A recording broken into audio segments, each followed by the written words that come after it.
News 18 देख रहे सभी दर्शकों का स्वागत है। मैं हूं उमेश शर्मा। जिस तरह पिछले दिनों जंतर मंतर पर देश के टॉप पहलवान प्रोटेस्ट करते दिखाई दिए, कुश्ती संघ के खिलाफ यौन शोषण के आरोप लगे भारतीय कुश्ती संघ के अध्यक्ष ब्रजभूषण शरण सिंह पर, और एक तमाम मीडिया में सुर्खियां बनी। सभी जो कुश्ती जगत के लोग हैं सबने अपनी अपनी राय रखी। पहलवानों का साफ आरोप था, खासकर महिला पहलवानों का, कि यौन शोषण किया जाता है। और धरने को कई दूसरे खिलाड़ियों से भी समर्थन मिला। और भारतीय सरकार ने, खेल मंत्रालय ने एक समिति के गठन की घोषणा की।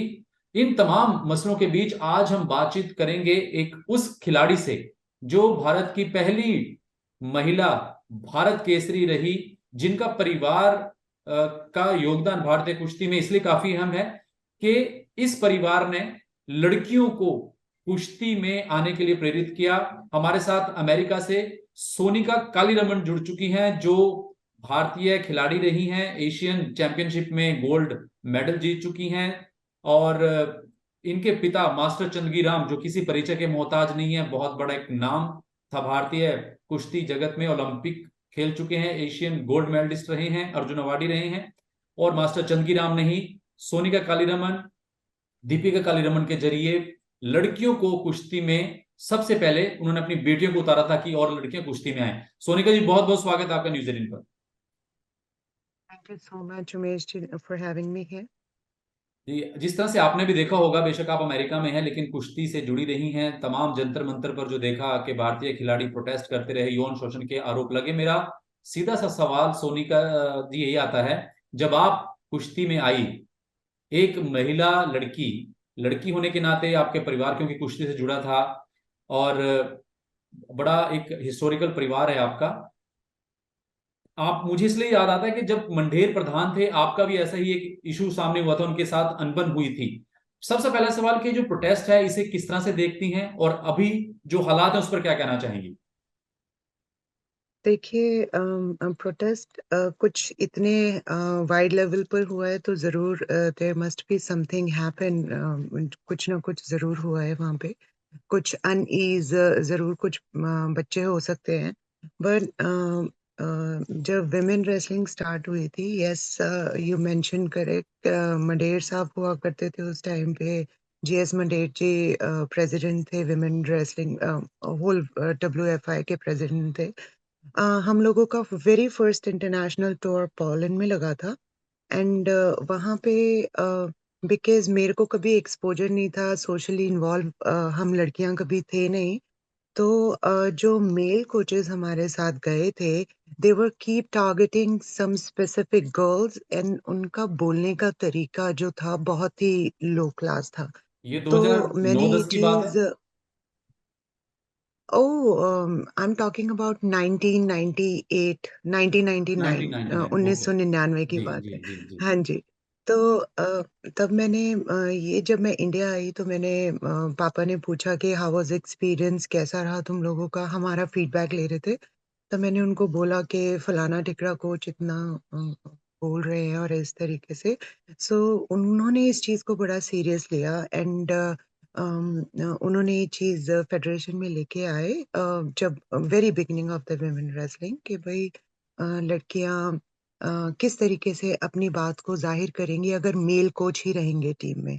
सो they need to bring either वो मैनेजर फीमेल भेजे, डॉक्टर फीमेल भेजे, या फिर कोचेज़ इंडिया में वुमेन ट्रेनिंग स्टार्ट करवाई जाए जहाँ पे लड़कियाँ कोच बन सकें।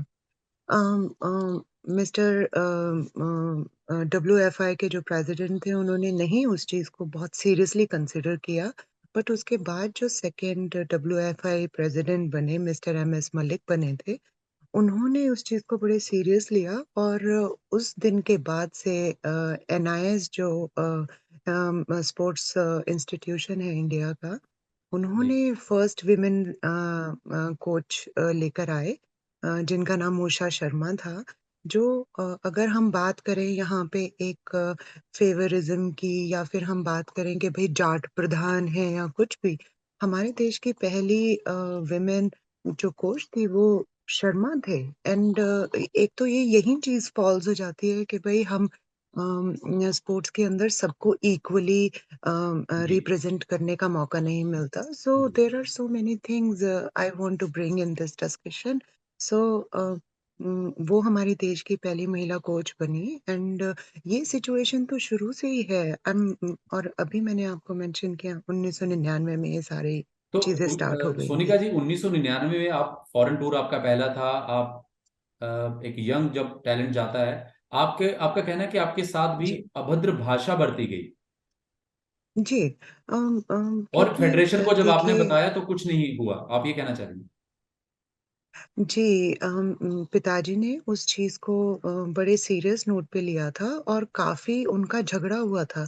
इसी झगड़े के दौरान दूसरी रेसलिंग फेडरेशन ऑफ इंडिया का चयन हुआ था जिसमें एमएस मलिक बने थे। जी पापा अपनी आइडियोलॉजी के ऊपर इतने स्टैंड थे कि भई विमेन रेसलिंग जब लड़कियों का देश में खेलना शुरू हो गया है और लड़कियां अभी इस स्टेज पे नहीं हैं कि वो अपने आप के लिए स्टैंड ले सके। जी this is his job to consider the concern in front of the wrestling federation of India, because federation जो इंडिया की है वही टॉप नॉच है। President is the person who operate the whole national level, state level, जिला level का, village पे। तो उनका प्रॉपर एक स्ट्रक्चर चलता है, एक पिरामिड स्ट्रक्चर है। तो इसीलिए उन्होंने इस चीज़ को बहुत सीरियस नोट पे उठाया था और मिस्टर मंडेर उसको सीरियस नहीं लिए तो काफ़ी इंटरनल पॉलिटिकल चला। उनको गिराया गया, फिर एमएस मलिक बने and he consider it very seriously. He but टूक इट एक्शन राइट अवे। वो दौर तब था कि जब कुश्ती में लड़कियां बहुत एक बड़ा लगता था कि अच्छा लड़कियां भी, भारत इंडिया की लड़कियां कुश्तियां कुश्ती में आई हैं, टीम गई, वो इशू हुआ।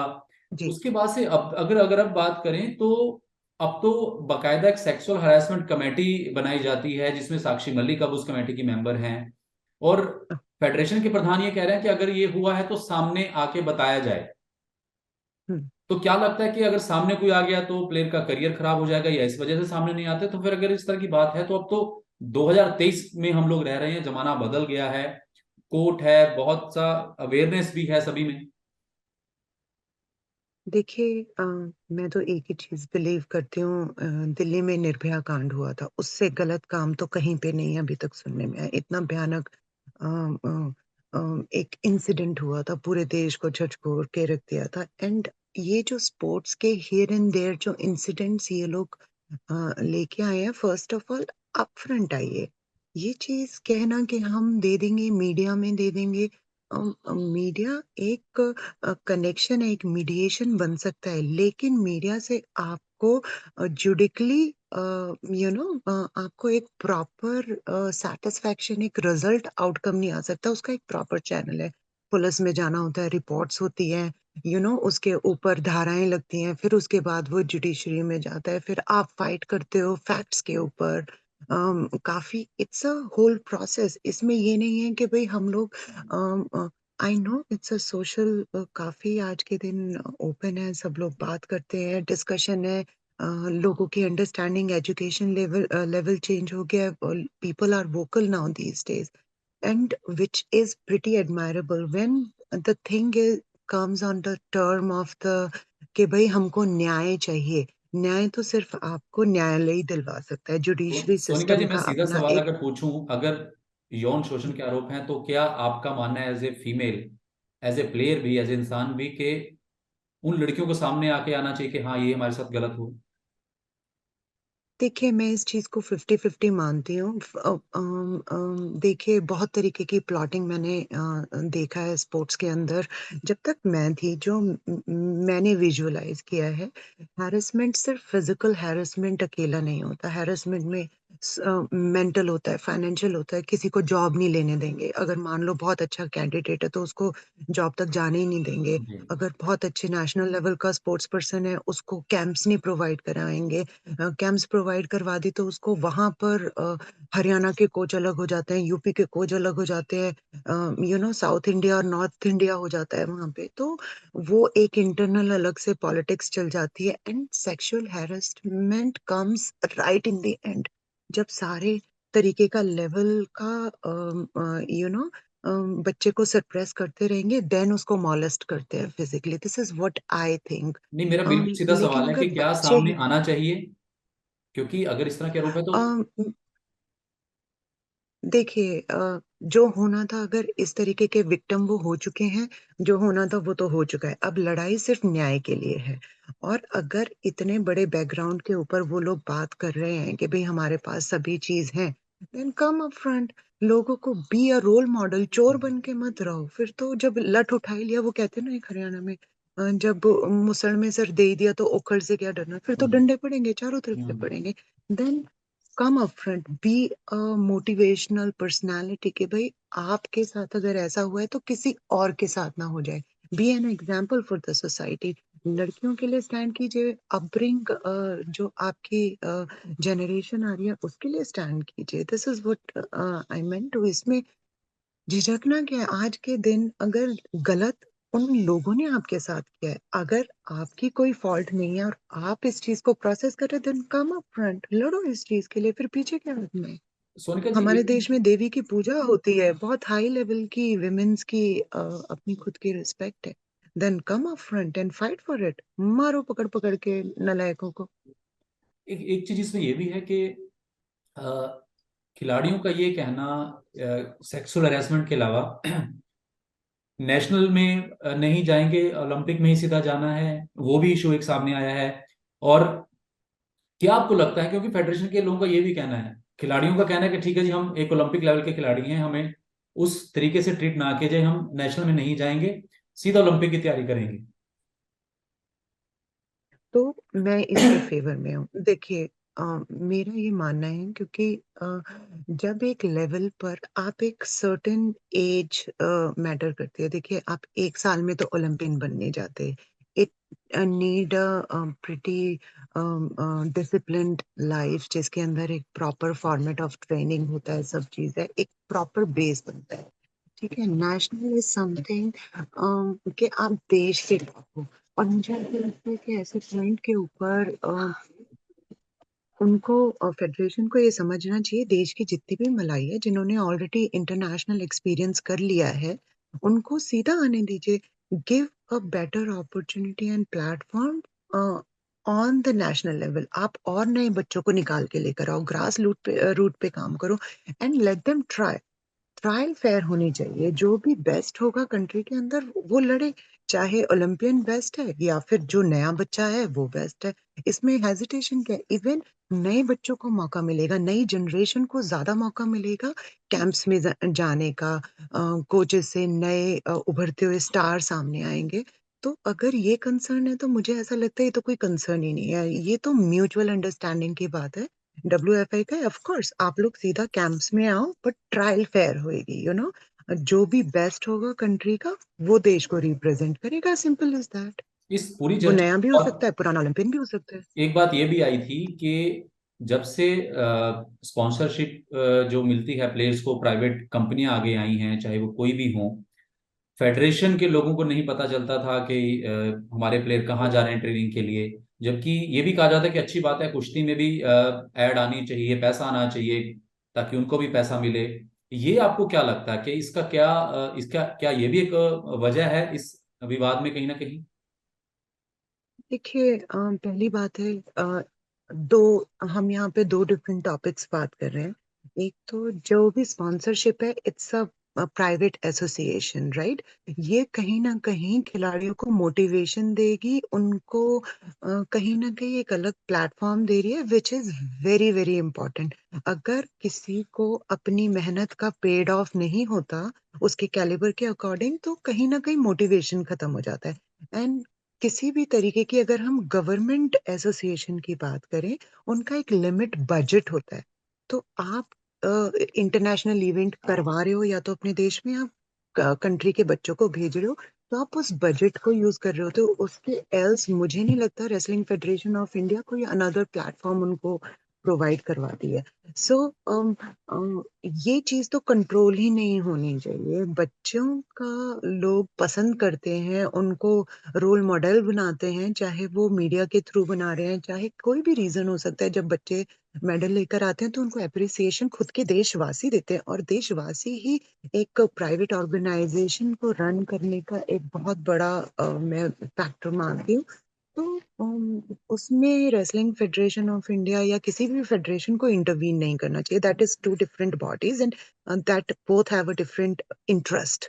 तो जब कहीं न कहीं आप स्पोर्ट्स पर्सन को हेल्प करो उसको आगे बढ़ने के लिए, फाइनेंशियली स्ट्रॉन्ग होने के लिए, मोटिवेशनल होने के लिए। तो ये चीज़ें पॉजिटिव नोट पे जानी चाहिए।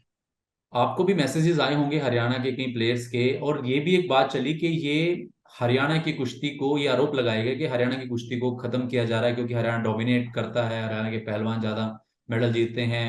ब्रजभूषण शरण सिंह यूपी से हैं, हरियाणा वर्सेस अदर्स।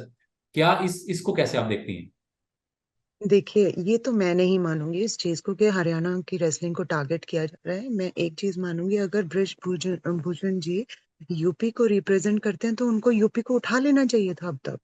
यूपी में जबकि डीफॉल आया है, जब से मैंने स्पोर्ट्स छोड़ा है, कितने 12-13 साल तो मुझे स्पोर्ट्स छोड़े हो गए। मैंने 2010 में संन्यास लिया हुआ था। तो आप सोचिए, उस टाइम पे उससे पहले मैं अयोध्या गई थी, वहाँ पे इन्होंने सबसे पहला नेशनल अपने वहाँ करवाया था, उसके बाद ये फेडरेशन में आए थे। उनको तो यूपी को अब तक लग्ज़री लाइफ़ दे देनी चाहिए थी, उनको तो यूपी को इतना ज़्यादा कर देना चाहिए था, बट ऐसा नहीं हुआ।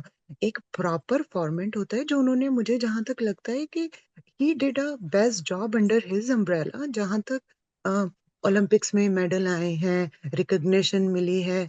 कहीं न कहीं अप्स एंड डाउन्स देखिए हर जगह होता है, लेकिन ब्रजभूषण जी का अगर मैं ये बोलूँ, मैं यहाँ फ़ेयर बात कर रही हूँ क्योंकि मैं दूर बैठ के ये चीज़ देख पा रही हूँ। जो वहाँ पे हैं, क्या मॉडल्स हैं, उनके क्या इंटरनल इश्यूज़ हैं, मैं बिल्कुल अवेयर नहीं हूँ, बट मुझे ऐसा लगता है he did a pretty job and helpful job. उन्होंने काफ़ी ज़्यादा बच्चों को प्लेटफ़ॉर्म दिया है, बड़े अच्छे लेवल पे नेशनल्स हुए हैं। अगर इस टाइम पे सिर्फ़ ईगो के अंदर आके हमें ब्रजभूषण को गिराना है, हमें उसको गिराना है, आप गिरा दीजिए। लेकिन आप ये तो देखिए आप नेक्स्ट कैंडिडेट कौन ला रहे हो? आप अगर आज के दिन फेडरेशन ऑफ इंडिया पे कोई भी काम नहीं करेगा, नेशनल्स कौन करवाएगा? स्टेट लेवल पे कौन करवाएगा? इंटरनेशनल टीम्स कहाँ से जाएँगे? स्पॉन्सरशिप कौन प्रोवाइड करवाएगा?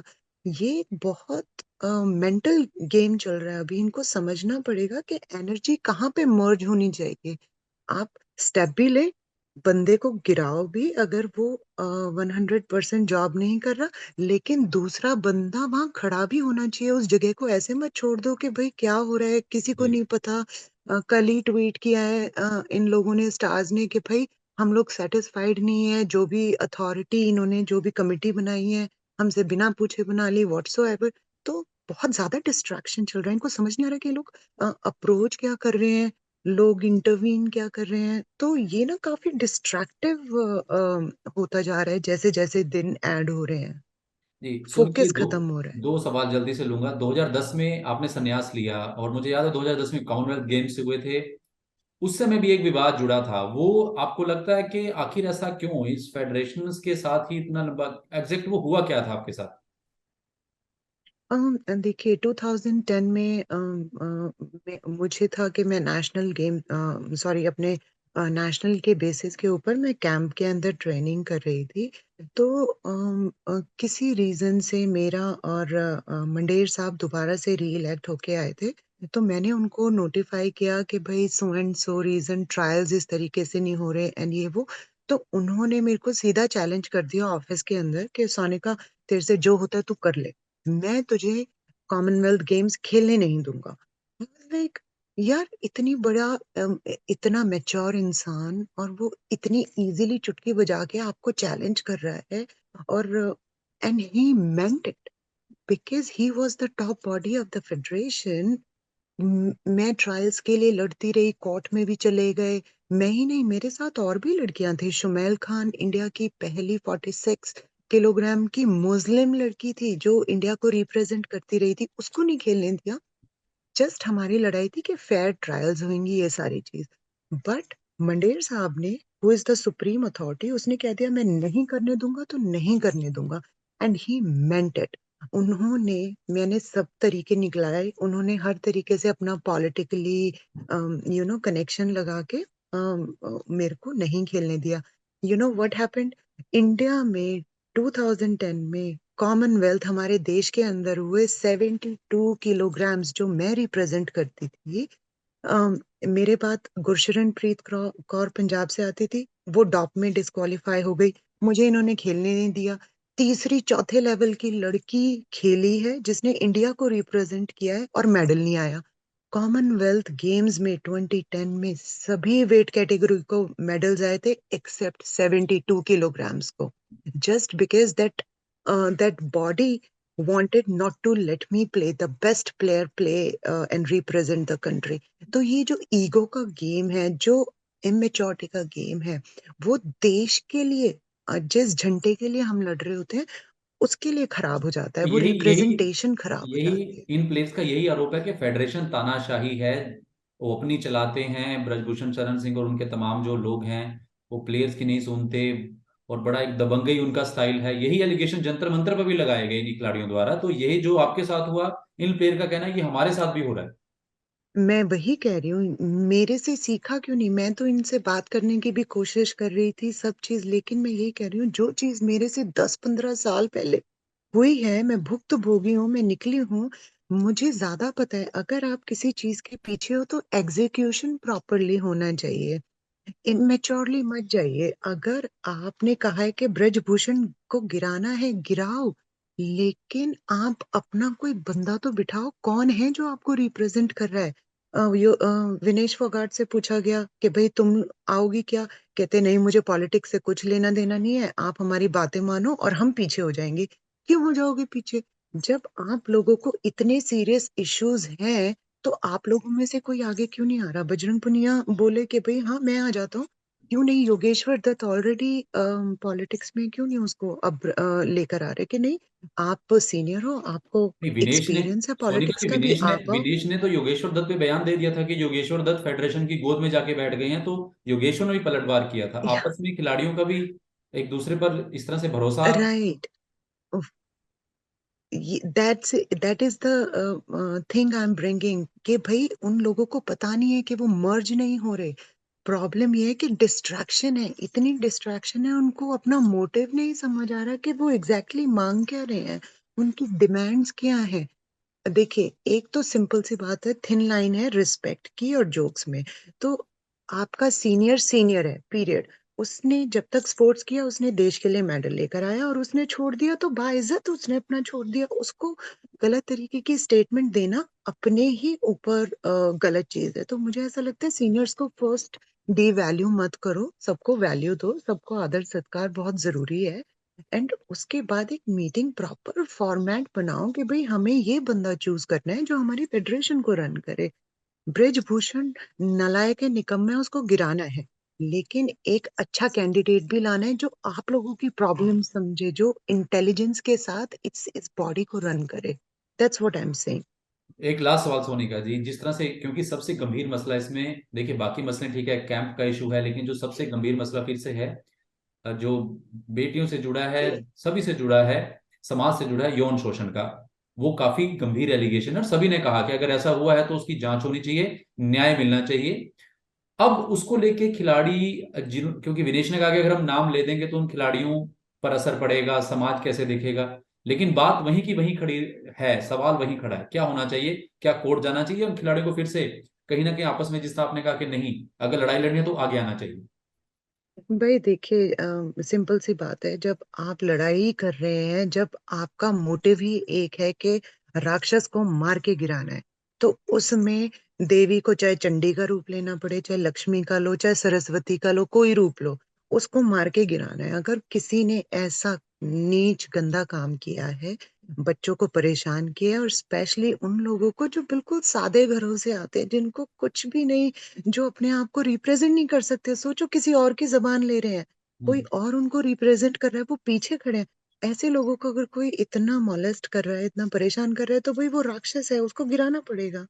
तो जब गिराना ही है तो फिर चंडी का रूप लो, आओ, मारो पकड़ के, खप्पर भरो अपना। तो सिंपल सी बात है। फिर इसमें अबला नारी बन के फिर काम नहीं चलेगा। समाज इक्वलेंट चलता है, पैरेलल चलता है। वजन अगर इधर ज्यादा है ना तो इसको भी ऊपर करना पड़ेगा। So this is what I think. कि अफ्रंट आओ और लड़ो फिर अच्छे से, और पूरा समाज इनके साथ है पूरा। अगर आप सोशल मीडिया देखें, न्यूज़पेपर पढ़ें, कहीं पे भी देखें, हर तबके का इंसान, चाहे वो गरीब से गरीब है, अमीर से अमीर है, एथलीट्स के साथ खड़ा है। उनको तो सीना चौड़ा करके आगे आना चाहिए, मारो पकड़ पकड़ के, और पुलिस पीटते हुए लेके जाएगी उनको जेल में अगर इन्होंने ऐसा गंदा भद्दा काम किया है तो बी मोटिवेटेड। हमें करना है तो करना है, फिर उसमें डरना क्या है। चलिए, बहुत बहुत शुक्रिया सोनिका जी, आपने समय निकाला और अपनी बात रखी, और इन मुद्दों पर, क्योंकि चर्चा भी बहुत जरूरी है, समाधान बहुत जरूरी है। उम्मीद है आगे भी आपसे बातचीत जरूर करेंगे। बहुत बहुत शुक्रिया न्यूज 18 के साथ जुड़ने के लिए। Thank you so much, thank you for having me, and have a good night. Thank you. Thank you.